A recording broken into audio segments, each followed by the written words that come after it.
kachika, usap-usapan nga ngayon sa social media ang muling pagpaparamdam ng ating Basha sa kanyang social media account, kung saan nagbahagi nga siya ng ilan sa mga random photos ng kanyang mga ganap noong nakaraang buwan, May 2026. After 1 month nga ay finally nagbahagi na nga muli ng kanyang mga random photos at ganap si Bea Alonzo sa kanyang Instagram account na talaga namang ikinatuwa ng mga netizens, lalong-lalo na nga ng kanyang mga fans.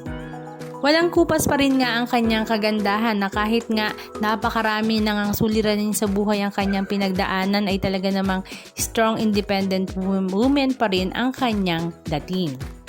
At kahit hindi nga natuloy ang kanyang kasal sa Spain, nagkaroon pa rin nga siya ng pagkakataon na manood ng concert ni Olivia Dean sa Europa, kung saan enjoy na enjoy rin nga ang ating Bea Alonzo na talaga namang deserve na deserve nga rin niya ang mga ganitong pagkakataon.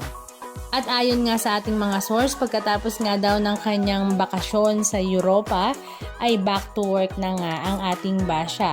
Katunayan nga niyan ay present na nga rin siya sa press conference ng kanyang new teleserye na ipapalabas pa nga next year daw, year 2027. Pero advance nga lang daw itong isushooting dahil nga magiging busy ang kanyang direktor para sa teleseryeng ito. At very positive and charming naman ang kanyang aura sa kanyang pagdating sa press conference na talaga namang hinahangaan nga ng lahat. Ito nga daw ang sinasabing very professional na kahit big star na nga siya ay talaga namang hindi siya sumisira sa kanyang mga commitments.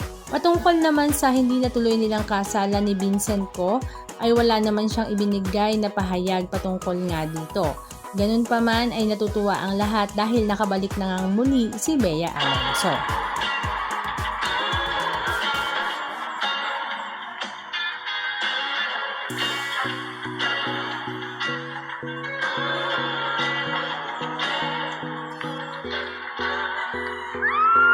Anong masasabi niyo mga kachika? Just comment down below. And please don't forget to subscribe.